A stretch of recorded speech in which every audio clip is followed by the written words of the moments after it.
sisters and brothers of America, I thank you in the name of the most ancient order of monks in the world. I thank you in the name of the mother of religions. And I thank you in the name of the millions and millions of Hindu people of all classes and sects. My thanks also to some of the speakers on this platform who, referring to the delegates from the Orient, have told you that these men from far-off nations may well claim the honor of bearing to different lands the idea of toleration. I am proud to belong to a religion which has taught the world both tolerance and universal acceptance. We believe not only in universal toleration, but we accept all religions as true. I am proud to belong to a nation which has sheltered the persecuted and the refugees of all religions and all nations of the earth. I am proud to tell you that we have gathered in our bosom the purest remnant of the Israelites who came to southern India and took refuge with us in the very year in which their holy temple was shattered to pieces by Roman tyranny. I am proud to belong to the religion which has sheltered and is still fostering the remnant of the grand Zoroastrian nation. From the high spiritual flights of the Vedanta philosophy, of which the latest discoveries of science seem like echoes, to the low ideas of idolatry with its multifarious mythology, the agnosticism of the Buddhists and the atheism of the Jains, each and all have a place in the Hindu's religion. Where then, the question arises, where is the common center to which all these widely diverging radii converge? Where is the common basis upon which all these seemingly hopeless contradictions rest? And this is the question I shall attempt to answer. The Hindus have received their religion through revelation, the Vedas. They hold that the Vedas are without beginning and without end. It may sound ludicrous to this audience how a book can be without beginning or end. But by the Vedas, no books are meant. They mean the accumulated treasury of spiritual laws discovered by different persons in different times. Just as the law of gravitation existed before its discovery and would exist if all humanity forgot it, so is it with the laws that govern the spiritual world. The moral, ethical, and spiritual relations between soul and between individual spirits and the Father of all spirits were there before their discovery and would remain even if we forgot them. The discoverers of these laws are called rishis, and we honor them as perfected beings. I'm glad to tell this audience that some of the very greatest of them were women. Here it may be said that these laws, as laws, may be without end, but they must have had a beginning. The Vedas teach us that creation is without beginning or end.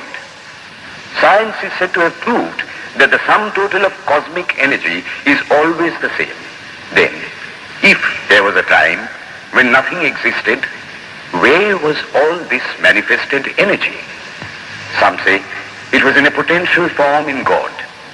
In that case, God is sometimes potential and sometimes kinetic, which would make him mutable. Everything mutable is a compound, and everything compound must undergo that change which is called destruction. So, God would die, which is absurd. Therefore, there never was a time when there was no creation. If I may be allowed to use a simile, creation and creator are two lines without beginning and without end, running parallel to each other.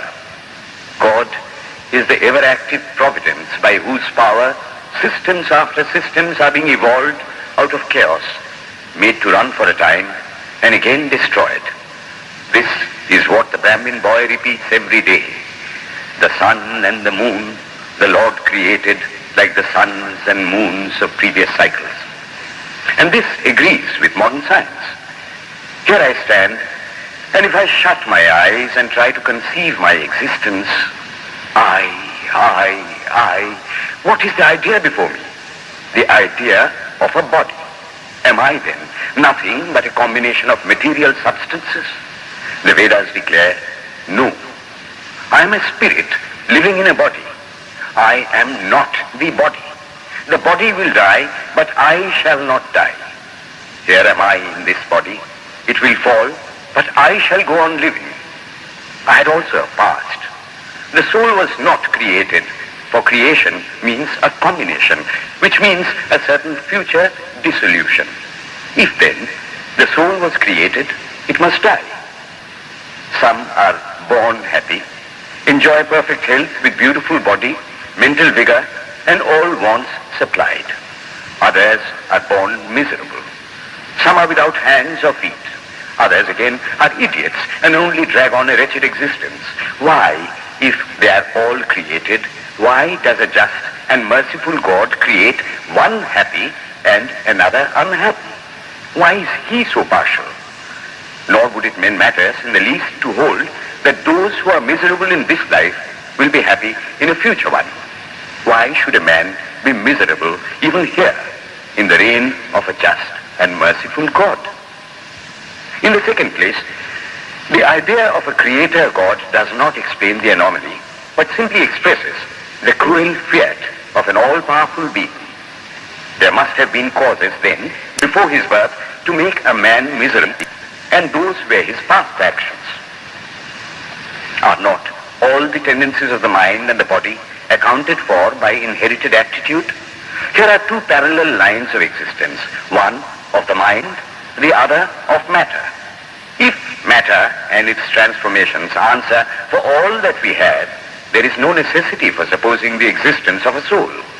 But it cannot be proved that thought has been evolved out of matter. And if a philosophical monism is inevitable, spiritual monism is certainly logical and no less desirable than a materialistic monism. But neither of these is necessary here. We cannot deny that bodies acquire certain tendencies from heredity, but those tendencies only mean the physical configuration through which a peculiar mind alone can act in a peculiar way. There are other tendencies peculiar to a soul caused by his past actions, and a soul with a certain tendency would, by the laws of affinity, take birth in a body which is the fittest instrument for the display of that tendency. This is in accord with science, for science wants to explain everything by habit, and habit is got through repetitions. So, repetitions are necessary to explain the natural habits of a newborn soul, and since they were not obtained in this present life, they must have come down from past lives.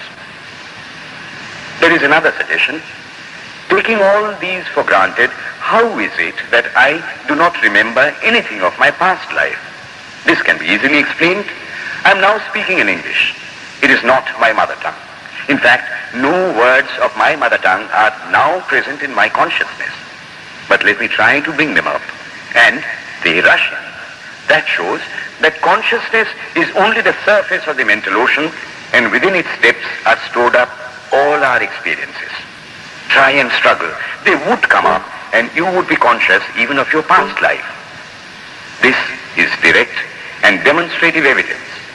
Verification is the perfect proof of a theory, and here is the challenge thrown to the world by the rishis. We have discovered the secret by which the very depths of the ocean of memory can be stirred up. Try it, and you would get a complete reminiscence of your past life. So then, the Hindu believes that he is a spirit. Him the sword cannot pierce, him the fire cannot burn, him the water cannot melt, him the air cannot dry.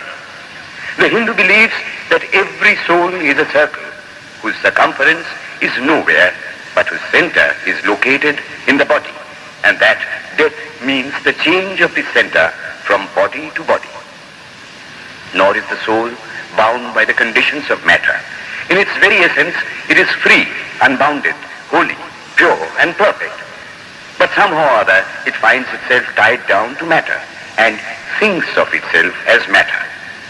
Why should the free, perfect, and pure being be thus under the thraldom of matter is the next question. How How can the perfect soul be deluded into the belief that it is imperfect? We have been told that the Hindus shirk the question and say that no such question can be there. Some thinkers want to answer it by positing one or more quasi-perfect beings and use big scientific names to fill up the gap. But naming is not explaining. The question remains the same. How can the perfect become the quasi-perfect? How can the pure, the absolute, change even a microscopic particle of its nature? But the Hindu is sincere. He does not want to take shelter under sophistry.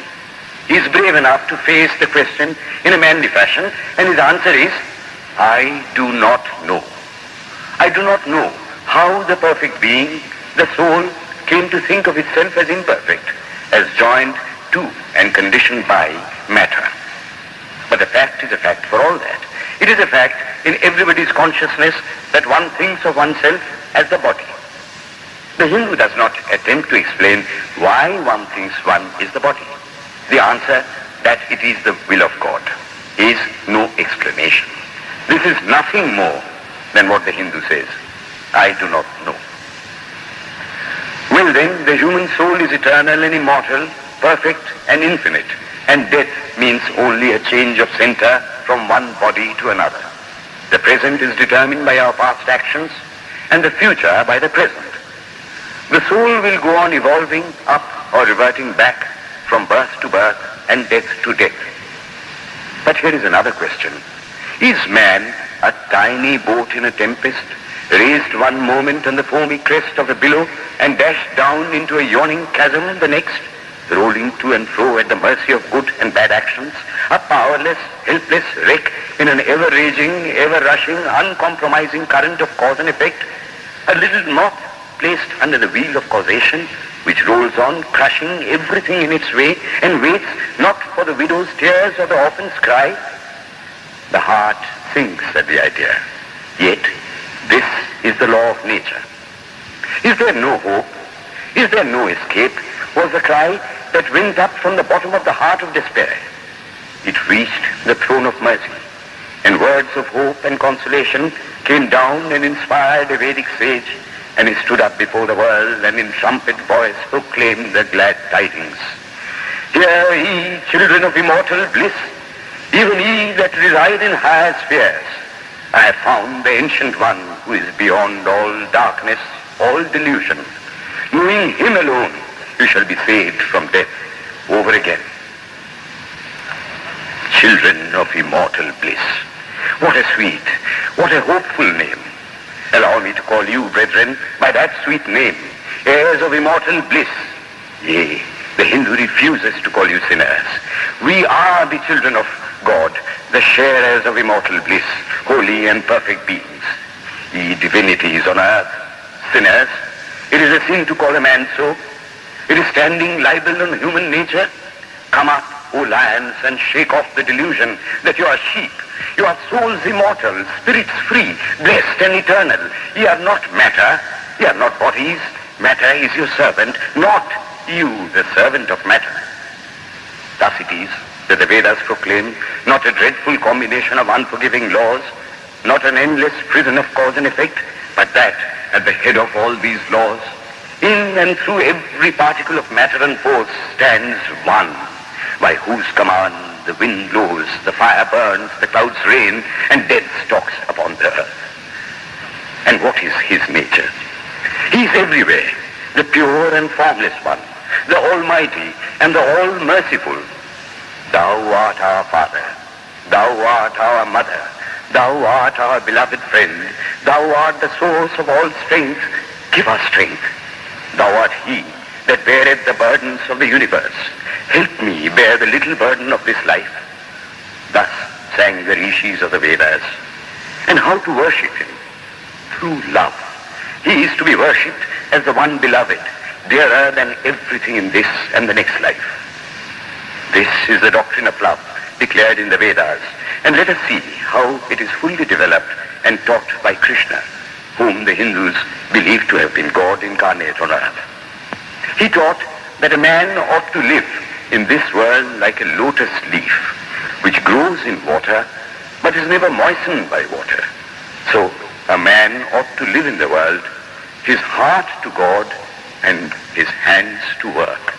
It is good to love God for hope of reward in this or the next world, but it is better to love God for love's sake. One of the disciples of Krishna, the then Emperor of India, was driven from his kingdom by his enemies and had to take shelter with his queen in a forest in the Himalayas. And there, one day, the queen asked him how it was that he, the most virtuous of men, should suffer so much misery. Yudhishthira answered, "Behold, my queen, the Himalayas. How grand and beautiful they are. I love them. They do not give me anything, but my nature is to love the grand, the beautiful. Therefore, I love them. Similarly, I love the Lord. He is the source of all beauty, of all sublimity. He is the only object to be loved. The Hindu does not want to live upon words and theories. If there are existences beyond the ordinary, sensuous existence, he wants to come face to face with them. If there is a soul in him which is not matter, if there is an all-merciful universal soul, he will go to him direct. He must see him, and that alone can destroy all doubts. So, the best proof a Hindu sage gives about the soul, about God, is, I have seen the soul, I have seen God. And that is the only condition of perfection. The Hindu religion does not consist in struggles and attempts to believe a certain doctrine or dogma, but in realizing, not in believing, but in being and becoming. Thus, the whole object of their system is by constant struggle to become perfect, to become divine, to reach God and see God. And this reaching God, seeing God, becoming perfect, even as the Father in heaven is perfect, constitutes the religion of the Hindus. And what becomes of a man when he attains perfection? He lives a life of bliss infinite. He enjoys infinite and perfect bliss, having obtained the only thing in which man ought to have pleasure, namely God, and enjoys the bliss with God. So far, all the Hindus are agreed. This is the common religion of all the sects of India. But then, perfection is absolute, and the absolute cannot be two or three. It cannot have any qualities. It cannot be an individual. And so, when a soul becomes perfect and absolute, it must become one with Brahma, and it would only realize the Lord as the perfection, the reality of its own nature and existence, the existence absolute, knowledge absolute, and bliss absolute. We have often and often read this called the losing of individuality and becoming a stock or a stone. He jests at scars that never felt a wound. I tell you, it is nothing of the kind. If it is happiness to enjoy the consciousness of this small body, it must be greater happiness to enjoy the consciousness of two bodies, the measure of happiness increasing with the consciousness of an increasing number of bodies, the aim, the ultimate of happiness being reached when it would become a universal consciousness. Therefore, to gain this infinite universal individuality, this miserable little prison individuality must go. Then alone can death cease when I am one with life. Then alone can misery cease when I am one with happiness itself. Then alone can all error cease when I am one with knowledge itself. And this is the necessary scientific conclusion. Science has proved to me that physical individuality is a delusion, that really my body is one little continuously changing body in an unbroken ocean of matter, and Advaita, or unity, is the necessary conclusion with my other counterpart, soul. Science is nothing but the finding of unity. As soon as science would reach perfect unity, it would stop from further progress, because it would reach the goal. Thus, chemistry could not progress farther when it would discover one element out of which all others could be made. Physics would stop when it would be able to fulfill its services in discovering one energy of which all the others are but manifestations. And the science of religion become perfect when it would discover Him who is the one life in a universe of death. Him who is the constant basis of an ever-changing world, one who is the only soul of which all souls are but delusive manifestations. Thus is it, through multiplicity and duality, that the ultimate unity is reached. Religion can go no farther. This is the goal of all science. All science is bound to come to this conclusion in the long run. Manifestation and not creation is the word of science today. And the Hindu is only glad that what he has been cherishing in his bosom for ages is going to be taught in more forcible language and with further light from the latest conclusions of science. Descend we now from the aspirations of philosophy to the religion of the ignorant. The tree is known by its fruits. When I have seen amongst them that are called idolaters, men, the like of whom in morality and spirituality and love I have never seen anywhere, I stop and ask myself, can sin beget holiness? Superstition is a great enemy of man, but bigotry is worse. Why does a Christian go to church? Why is the cross holy? Why is the face turned toward the sky in prayer? Why are there so many images in the Catholic Church? Why are there so many images in the minds of Protestants when they pray? My brethren, we can no more think about anything without a mental image than we can live without breathing. By the law of association, the material image calls up the mental idea and vice versa. This is why the Hindu uses an external symbol when he worships. He will tell you it helps to keep his mind fixed on the being to whom he prays.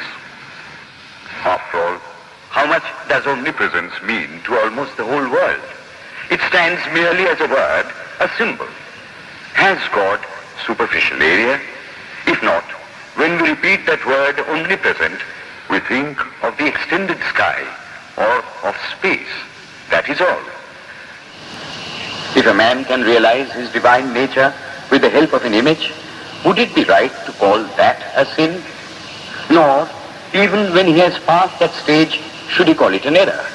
To the Hindu, man is not traveling from error to truth, but from truth to truth, from lower to higher truth. To him, all the religions, from the lowest fetishism to the highest absolutism, means so many attempts of the human soul to grasp and realize the infinite, each determined by the conditions of its birth and association, and each of these marks a stage of progress. And every soul is a young eagle soaring higher and higher, gathering more and more strength till it reaches the glorious sun. Every other religion lays down certain fixed dogmas and tries to force society to adopt them. It places before society only one coat which must fit Jack and John and Henry all alike. If it does not fit John or Henry, he must go without a coat to cover his body. The Hindus have discovered that the absolute can only be realized or thought of or stated through the relative, and the images, crosses and crescents are simply so many symbols, so many pegs to hang spiritual ideas on. It is not that this help is necessary for everyone, but those that do not need it have no right to say that it is wrong, nor is it compulsory in Hinduism. One thing I must tell you, idolatry in India does not mean anything horrible. It is not the mother of harlots. On the other hand, it is the attempt of undeveloped minds to grasp high spiritual truths. The Hindus have their faults, they sometimes have their exceptions, but mark this, they are always for punishing their own bodies and never for cutting the throats of their neighbors. If the Hindu fanatic burns himself on the fire, he never lights the fire of inquisition. And even this cannot be laid at the door of his religion any more than the burning of witches can be laid at the door of Christianity. To the Hindu then, the whole world of religions is only a traveling, a coming up of different men and women through various conditions and circumstances to the same goal. Every religion is only evolving a God out of the material man, and the same God is the inspirer of all of them. Why then are there so many contradictions? They are only apparent, says the Hindu. The contradictions come from the same truth, adapting itself to the varying circumstances of different natures. It is the same light coming through glasses of different colors. And these little variations are necessary for purposes of adaptation. But in the heart of everything, the same truth reigns. The Lord has declared to the Hindu in his incarnation as Krishna, I am in every religion as a thread through a string of pearls. Wherever thou seest extraordinary holiness and extraordinary power raising and purifying humanity, know thou that I am there. And what has been the result? I challenge the world to find throughout the whole system of Sanskrit philosophy any such expression as that the Hindu alone will be saved and not others. Says Vyasa, we find perfect men even beyond the pale of our caste and creed. One thing more, how then can the Hindu, whose whole fabric of thought centers in God, believe in Buddhism, which is agnostic, or in Jainism, which is atheistic? The Buddhists or the Jains do not depend upon God, but the whole force of their religion is directed to the great central truth in every religion, to evolve a God out of man. They have not seen the Father, but they have seen the Son. And he that hath seen the Son hath seen the Father also. This, brethren, is a short sketch of the religious ideas of the Hindus. The Hindu may have failed to carry out all his plans, but if there is ever to be a universal religion, it must be one which will have no location in place or time, which will be infinite like the God it will preach, and whose sun will shine upon the followers of Krishna and of Christ, on saints and sinners alike, which will not be Brahminic or Buddhistic, Christian or Mohammedan, but the sum total of all these, and still have infinite space for development, which in its Catholicity will embrace in infinite arms and find a place for every human being, from the lowest groveling savage, not far removed from the brute, to the highest man towering by the virtues of his head and heart almost above humanity. It will be a religion which will have no place for persecution or intolerance in its polity, which will recognize divinity in every man and woman, and whose whole scope, whose whole force will be centered in aiding humanity to realize its own true divine nature. May he, who is the Brahma of the Hindus, the Ahura Mazda of the Zoroastrians, the Buddha of the Buddhists, the Jehovah of the Jews, the Father in heaven of the Christians, give strength to you to carry out your noble idea. The star arose in the east. It traveled steadily towards the west, sometimes dimmed and sometimes effulgent, till it made a circuit of the world, and now it is again rising on the very horizon of the east, the borders of the sun pole, 1,000-fold more effulgent than it ever was before.